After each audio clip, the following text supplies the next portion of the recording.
अस्सलामु अलैकुम वरहमतुल्लाहि वबरकातुहू। अज़ीज़ तलबा, कल हमने नसीरुद्दीन मोहम्मद हुमायूं की जो जंगी कमज़ोरियाँ और जो उसका ऐन शिकस्त के मौका पर दुश्मन के साथ सुलह कर लेना एक कमज़ोर मामला था, इसके बारे में हमने जाना था। आज हुमायूं की इक़्तिदार बहाल करने की नाकाम कोशिश इसमें भी एक कमज़ोरी ये थी कि जासूसी का निज़ाम बड़ा कमज़ोर था। तो जिस जगह पर शेर शाह सूरी का इसने मुहासरा करना था, शेर शाह सूरी की जासूसी इतनी स्ट्रॉन्ग थी कि उसने इस बात को पहले ही जान लिया, ख़बर इसको मिल गई कि नसीरुद्दीन मोहम्मद हुमायूं जो है वो मुझ पर हमला करना चाहता है। तो इसने अपनी पसंद की जगह पर जाकर, कनूज में जाकर पहले ही अपनी पसंद की जगह पर पड़ाव कर लिया।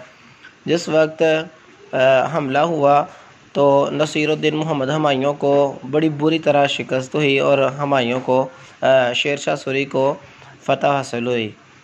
तो अज़ीज़ तलबा, उसके बाद फिर हुमायूं की जलावतनी, हुमायूं को यहाँ बर-ए-सग़ीर यानी आज का जो इंडिया, भारत और पाकिस्तान है, इसको बर-ए-सग़ीर पहले कहते थे, उसको इस ख़ित्ते से अपनी यानी कि अपने वतन से निकलने पर मजबूर होना पड़ा। तो कनौज की लड़ाई में शिकस्त खाने के बाद हुमायूं बड़ी मुश्किल से आगरा पहुंचा। शेर शाह उसका ताक़ुब कर रहा था, उसका पीछा कर रहा था। हुमायूं ने गिरफ़्तारी से बचने के लिए दिल्ली का रुख कर लिया।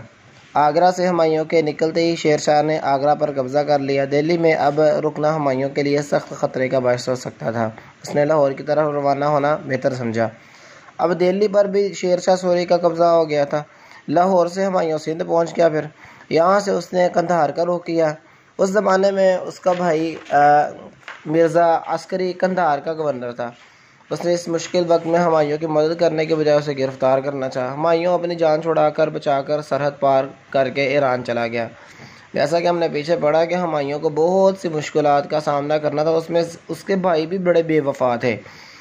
शेर शाह सूरी और उसके जो हमनशीं थे वो तो सारे इसके ख़िलाफ़ थे ही थे कि ये कभी ना हो कि मुग़लों की यहाँ पर हुकूमत कायम हो। तो बहुत सारे इसके ख़िलाफ़ इकट्ठे लोगों के मौजूद थे, चौधरियों के, वडेरों के। उसमें बड़े बड़े नाम आते हैं, जैसे हमने पीछे पढ़ा राना सांगा वगैरह, दौलत खान लोधी ग्रुप और ये अफ़गानी ग्रुप, ये शेर शाह सूरी हो गया।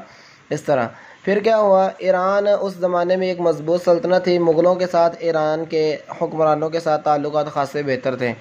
बाबर ने काबुल की फ़तह में शहनशाह ईरान से मदद हासिल की। शहनशाह ईरान को जब हुमायूं के हालात का इल्म हुआ तो उसने सिस्तान के गवर्नर को हुमायूं का शायान शान इस्तकबाल करने का हुक्म दिया।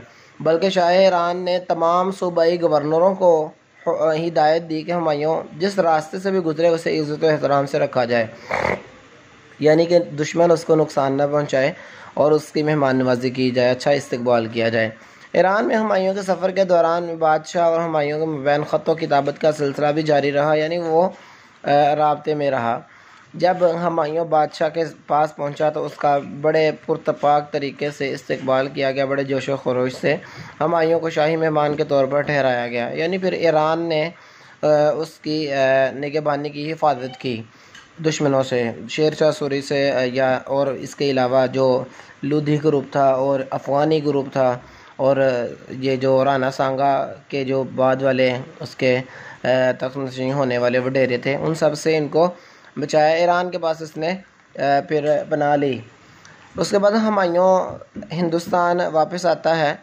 तो इसको हम देखते हैं कि ये कितने साल के बाद, ये 15 साल के बाद वापस आता है। फिर ईरान से हुमायूं की हिंदुस्तान वापसी हम देखेंगे। अब बर-ए-सग़ीर पाक व हिंद की तारीख़ में ऐसा कम ही हुआ है कि कोई बादशाह अपनी सल्तनत को एक बार खोने के बाद दोबारा हासिल करने में कामयाब हुआ हो।